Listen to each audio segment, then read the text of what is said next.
Hello, my good people. It's my hope you had a good weekend. Mine too was one of the best. Let me start by appreciating you guys for the support and for the love you have shown me all through.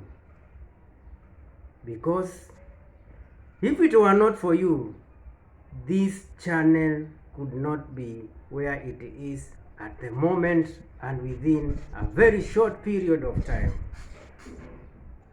The growth I'm seeing in this channel, the subscribers, the likes,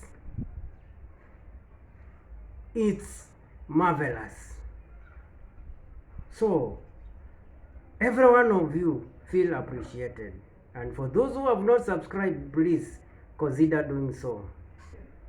Let's get back to our topic, whereby we have been discussing about ear infections or otitis media. And in this video, we'll be discussing conditions or other conditions related to ear infections and also the risk factors to ear infection. So, conditions related to ear infection or otitis media, and which are they? So, conditions of the middle ear that might be related to an ear infection as a result of similar middle ear problems include the following.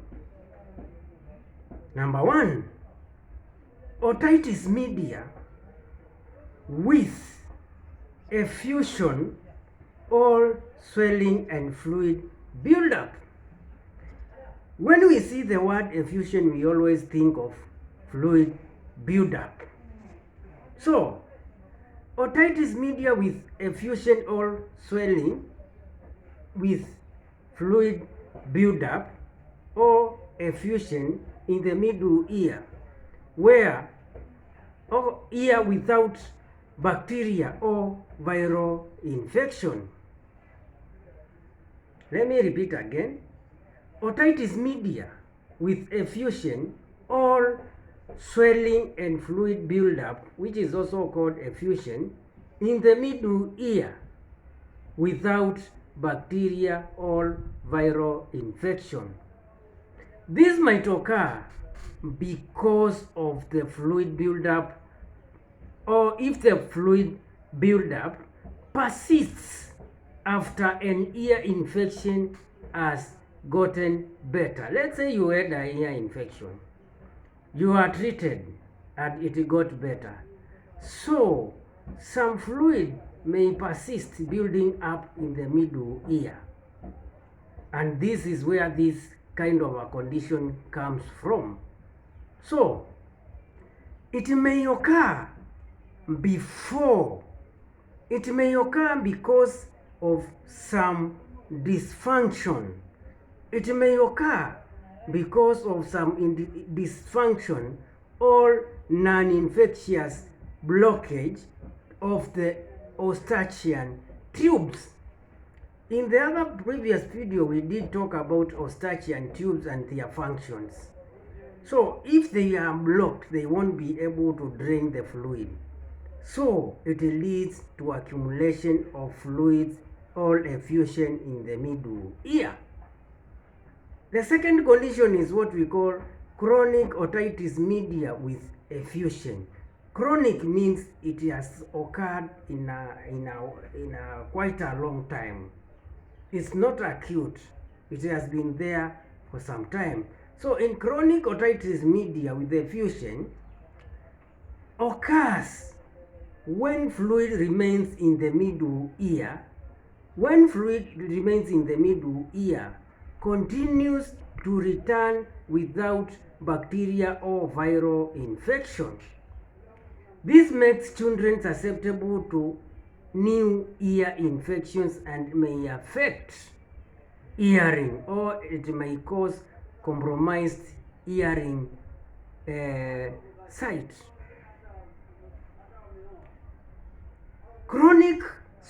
Next point is what we call chronic suppurative otitis media.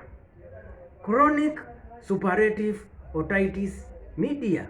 So ear infection that doesn't go away with the usual treatments. So the ear infection is there. It's given the usual treatments, but it doesn't go away. This can lead to a hole in the eardrum. So those are the three conditions which are related to ear infection or otitis media. So let's discuss about the risk factors. Risk factors to ear infection or otitis media. So these risk factors include number 1, age. Ear. Children ages of 6 months and 6 years are more susceptible to ear infections because of size and shape of the eustachian tubes and because their immune systems are still developing. So children between 2 months, 6 months to 6 years are more susceptible. 6 months and 2 years, are more susceptible because of the shape of their eustachian tubes and because their immune system is still developing. That means their immune system is still weak. Number 2 risk factor is what we call group child care. This is whereby we found we have what we call the child care groups, whereby the child are given a certain care as a group. So group child care, children cared for in group setting are likely to get colds and ear infections than those staying at home. So these colds and ear infections are more susceptible to children whereby they are in a group, because when a child has a cold or a flu and he or she sneezes, he can spread the bacteria to their fellow children, and this can lead to ear infections. Number 3, infant feeding babies who feed from a bottle when lying down tend to have more ear infections than those who breastfeed normally. So when your infant feeds via a bottle and he or she feeds when lying down, he or she is more susceptible to ear infection than the one who breastfeeds in an upright position. Next point, we have seasonal factors. Seasonal factors. This relates to the climatic changes. So most common in winter and fall. This means when we have coldness and rainy season. So this is common in winter and fall. People with seasonal allergies have a greater risk. People with seasonal allergies have a greater risk of ear infections when pollen counts are high. Next point, we have poor air quality. Poor air quality. Here, exposure to tobacco or high levels of pollution increase the risk of infections. That is self-explanatory. Number 6, we have what we call Alaska Native Heritage. Alaska Native Heritage. Ear infections are common among Alaska natives. Number 8, we have cleft palate. Cleft palate. Cleft palate leads to differences in bone structure. So differences in bone structure make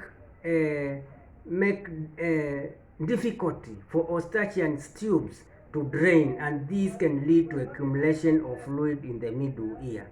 This marks the end of our first video today, and let's meet in the next video, whereby we'll be discussing about complications which come about as from ear infections.